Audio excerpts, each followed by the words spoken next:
тау, айдала. Көріп тұрсыздар ма? Әп-әдемі үй тұр. Мынаның күлін біз аузынан алмаймыз. Мәссаған. Не деген көп ет мынау? 60-тан астам жылқы, бір 40 неше сиыр, бір 1000-нан астам ұсақ бар ешкі қойы менен. Қазақ шаймен жүреді, мәшіне маймен жүреді. Қыстақтағы үйде кір жуатын машина да бар ма? Бар. Соны әтей бүйтіп қойып, сақтақ қойып отырмыз ғой мынаны міне. Анау сойған жылқының терісі, мынау сарылықтың терісі. Сауын сарылық сиыр деп атаймыз. Мынау енді суықта тоңама деп жауып қойып отырмыз ғой, ертін ала, ерте. Ол бола ма қазақша? Қазақша жақсы сөйлей алмаймын ғой. Әдемі сөйлеп тұрсыз ғой. Че?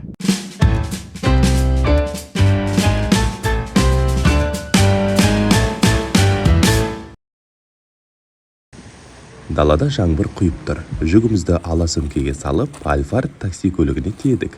Құны 30 000 теңге. Сосын жолға шықтық. Қар жауды, боран соқты. Боран өте қатты соқты. Түнде де жүрдік. Ақыры 2 күнде екі елдің шекарасын кесіп өтіп, Монғолияға жеттік. Ассалаумағалейкум жолаушыларым. Бұл бар қазақтың басын бір YouTube арнаға біріктірген жалғыз жолаушы жобасы. Мен Монғолиядамын. Қазір тау, айдала. Анау жақта көріп тұрсыздар ма? Әп-әдемі үй тұр. Қыстақ. Көрейік соның ішіне барып. Біздің қазақтар өмір сүреді екен.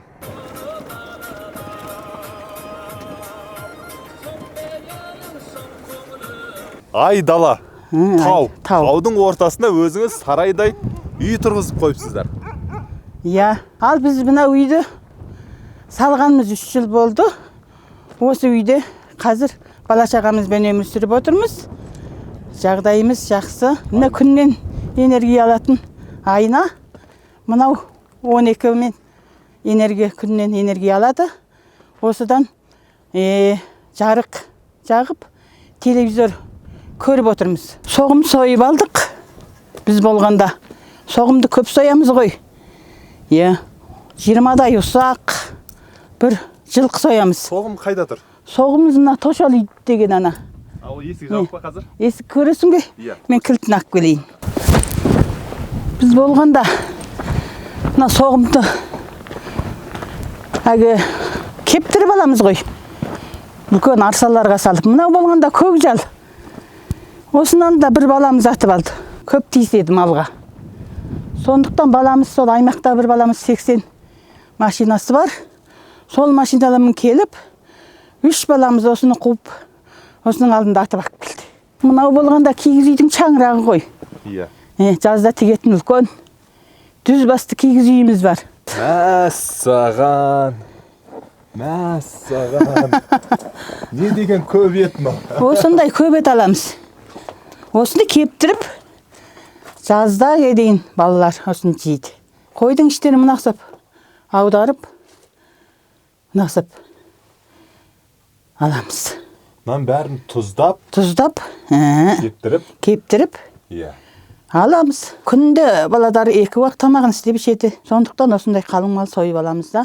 Баладар мол тамақ ішіп отырады. Қазір 5 кісіміз, сырттан бала-шағамыз келеді, сондықтан осыны баралық бала-шағамызбен жейміз енді. Бұл жерде қанша малдың еті жатыр? Міне жерде 20 ұсақ, бір ірі қараның малы жатыр, еті жатыр. Біздің табиғат болғанда шөбі құнарлы, жері ашылы, тұз бар. Сондықтан біздің Монғолдың малының еті тәтті болатын себебі сол. Қазір бізді көрген көрермендердің бәрі аузынан сілекейге ағып, сөйтіп қарап отырған шығар. Мінекей осындай қазы. Қарта. Қартасы. Жалы. Бізде болғанда жылқы етін көп сояды, көп жейді.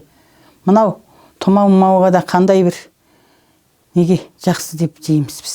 Генератор, Генератор. Не үшін қолданасыздар бұны? Мынаны өзіміз енді кір жууға, әдемі жарық көруге, баладар қандай бір телефон сені неметуге, зарядка. Сонда аса бір қатты қуат қажет болса, осы генераторды қолданасыздар. Иә.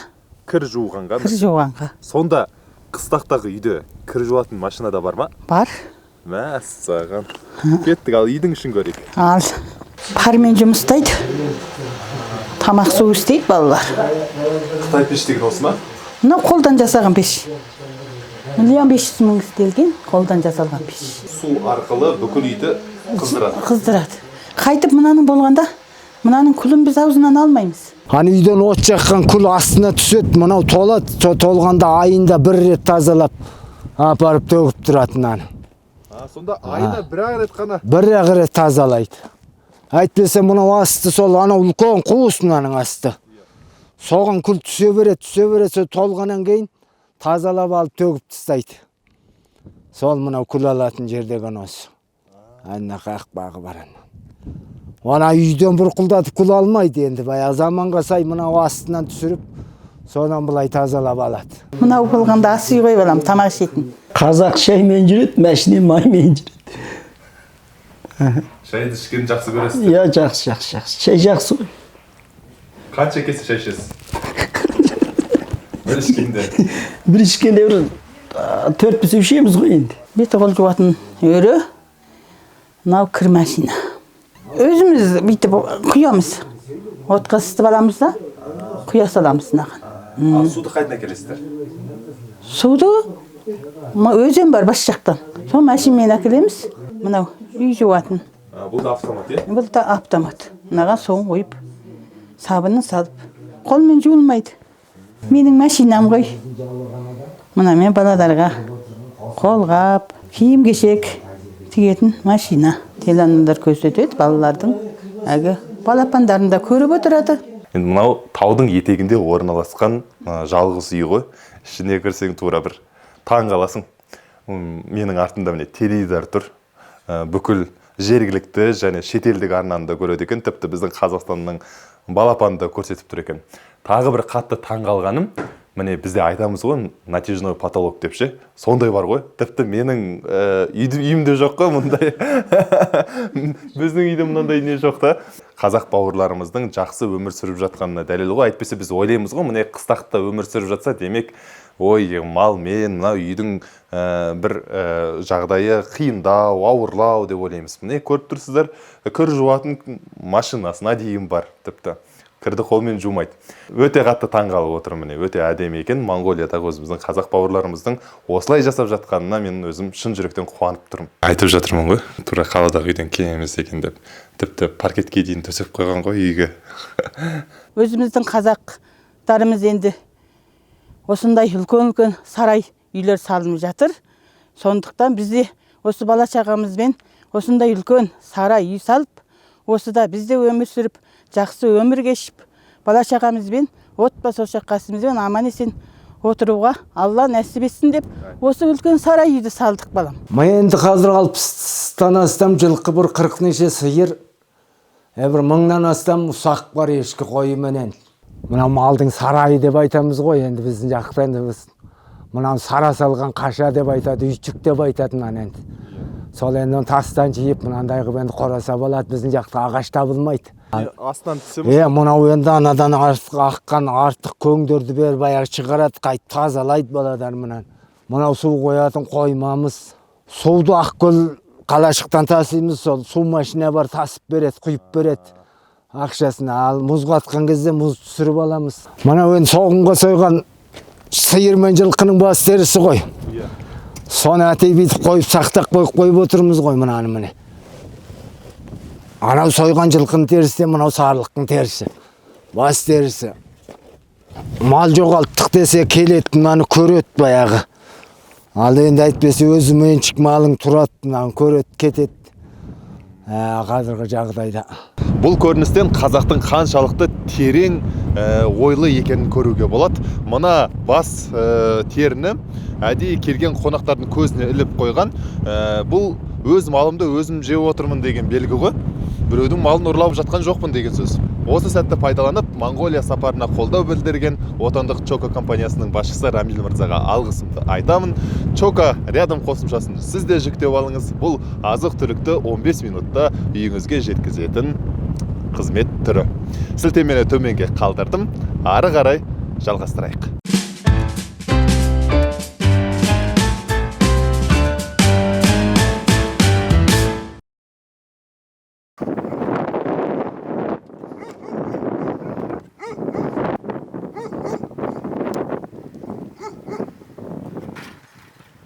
Сауын сарлық сиыр деп атаймыз. Осыны қолданып біз малданып, осы сарлықтар сауамыз. Сауып осыдан ақтама қаламыз. Қанша литр сүт береді бұлар? Бұлар енді қол сиырдан қарағанда сүт аздау болады, қою болады, сондықтан ең сүті жақсы сиыр сарлық деген 2 литр жарымдай сүт береді. Қолы үйрету қиын болады. Мынаның ең алғаш туып-тұрған сиыр сарлықтарды сауғанда мынаны біз байлап, басын байлап, аяғын байлап, барып сауамыз. Көр. Айта нақшы. Қалу бар. Ой, мынау айтады кім? Тауғызбайды.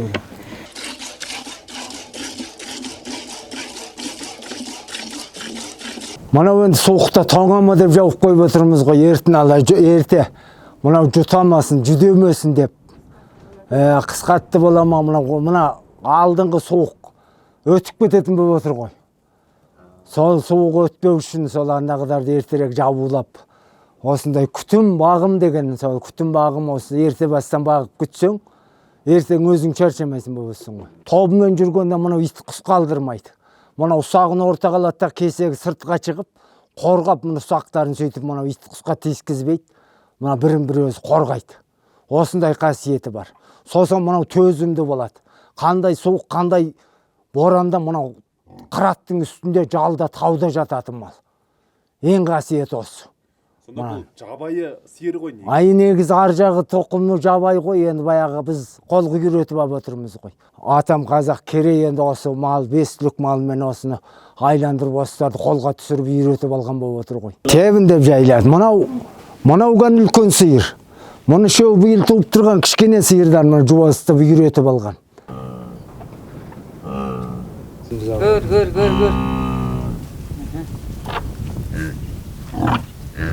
Бұл ешкі ұқсаған тау тастың бәріне шығады. Қай жерден де шөбін тауып жейді. Мұнау жалай беретін мал ғой. Шөп тақыр болса да жалап жейді. Қол сиырда емес. Мұнау шөпті қайтып тауып жейтін мал. Енді мұнан тарасаң, баяғы түбіт құсаған шығады. Қырықсан қылшығы. Мұнау арқан жіпке бәріне пайдалы. Пайдалансан. Оны бойлағы болмаса саулыққа көп. Қырық-мырық байтын аныңында сол саулығы. Солай шыққан жүнімен жүреді. Мұнадыр енді 6 айда туған бұзау мұне біреу 3-еуі. Мұнадыр 5 айда туған андағы 2 бұзау. Сіздерге бір қызық айтайын. Осында келе жатқанда Қали ағаның көршісін кезіктіріп қалдым. Есімі Биямцөкт. Дөрбет руынан. Қой жайып жүр екен. Ол жігіттің қазақшасы судай ғой. Өзіңіз тыңдап көріңізші. Менің атым Биямцөкт. Моңғолда айтқанмын, қазақ айтқанмын. Қазақша сөйлеймін, моңғолша сөйлеймін. Қазақша сөйлеңіз. Ой, бола ма қазақша? Қазақша жақсы сөйлей алмаймын ғой. Әдемі сөйлеп тұрсыз ғой. Тақыр жөге жайлады ғой біздің қой мал енді. Тебін деп жайыла ма? Тебін демейді. Қар мол жапса тебін дейді. Мына жақта қанша қой жүр? Мынада 220-да қой болдырды, қой азатып. Мотоциклмен бағасыз ба? Жоқ, атымен бағам, атымен бағам жалпы. Анау сіздің қыстақ па? Мына біздің қыстақ. Тамаша. Енді киіміңіз таныстырсаңыз, мынау қандай киім? Біздің моңғол жапа мынау. Моңғол дел. Үндісіне. Тоңбайсыз ба бұдан? Өлді арық күшті, тоңбаймыз. Мәссаған, мүлдем тоңбайсыз. Тоңбаймыз. Бұдан да суық болатын шығар. Ой, мұна да суық болады ғой енді. Енді суық жаңа басап тұр ғой енді. Қазақшаны қайдан үйрендіңіз? Біздің байлығы әмір болғанда қазақша үйреміз ғой. Тамақта. Ой, ана ет жейміз ғой. Көрсетіңізші жүріңіз. Қазір алып алған тамақ жоқ. Таңертең бұра шығамыз ғой біз. Сосын нешеге келесіз? Кешке мынау 5 сағатта барамыз. 5-ке дейін тамақ ішпейсіз? Ішпейміз. Мәссаған, қалай сонда? Қалай тамақ ішпейсіз? Ой, таңертең ішіп жеп алып кетеміз енді. Мүлдем суды ішпейсіз? Суды ішеміз, қарды жемейміз. Қардан жеп отырасыз ба? Жоқ, жемейміз. Күн қысқа немене бар?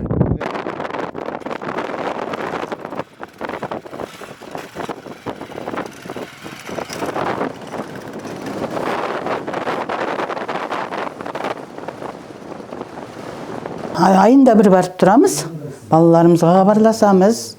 Алатын нәрселерімізді аламыз магазиндерден. Осылай? Азық-түлікті бір барғанда алып қоясыз. Азық-түлікті, жем-жемді бір барғанда алып келеміз, бірақ бұл жақта зейнетке неше жастан бастап шығасыздар? Әйел адам болғанда 55-тен, еркек болғанда 65-тен. шығады. Көп балалы аналар 55-тен бұрын шығып кетеді. Монғолиядағы қазақтардың пейілі құйған шайындай мол ғой. Осылайынан үлкен ыдысқа толтырып шай құйып береді. Байқайсыздар ма, біздің қазақ халқы, қазіргі қазақ жастары болсын, біздің математикаға өте жақсымыз. Не үшін деп мен баяғыдан таң қалатынмын.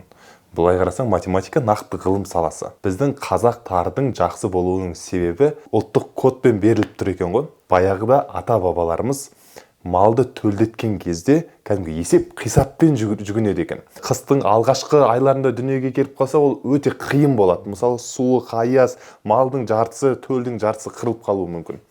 Сондықтан арнайы жоспар құрып, малды сәл күн жылығанда төлдетеді. Ал ол үшін есеп керек. Ерте туғызған мал өзі арықтақ болады. Енесі бір жендейсің, төлін бір жендейсің. Ал енді көктемде 4-ай шыққанда, мынау ұсақ малың 5 ай 5 күн көтереді төлін. Сонда туады, со 4-айдың 10-нан деп туғызғанда 5 айдың со бір аралығында төлдеп бітеді. 300-ден 400 басты малың. Ал сиырың 9 ай 9 күн көтереді. Сиырға да үйтіп чек сала алмаймыз баяған. Ата мал ішінде жүреді. Жылқы менен сиыр екеуі. Жылқы 11 ай көтереді. Желіндеп тұрған кезінде ұстап аласың ба, әкеп өрісін жақын қораға айландырып жайып артынан еріп жүріп төлін туғызып аман-есен аяқтандырып аласың. Мұна жатар орнынан, мұна жарым құрсақтан дейді, малдың аш жүргеннен жатар орны. Жатар орын жылы болатын болса, онда малын керек қылмайды, қыстан шығады. Көйін қор, көріп отыру керек.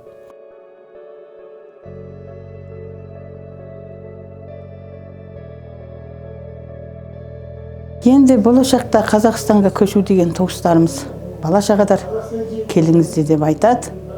Онда енді ойласақ, осы бала-шағамызды ойласақ, Қазақстанға кетіп те қаламыз деп ойлаймыз. Ағамыздың есімі Өнербек. Өнербек ағаға және оның приусына рахмет.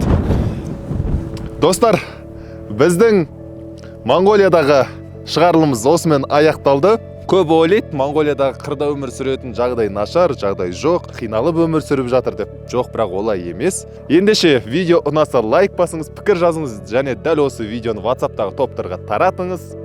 Арнаға тіркелуді ұмытпаңыз. Сау, сәлеметте болыңыздар.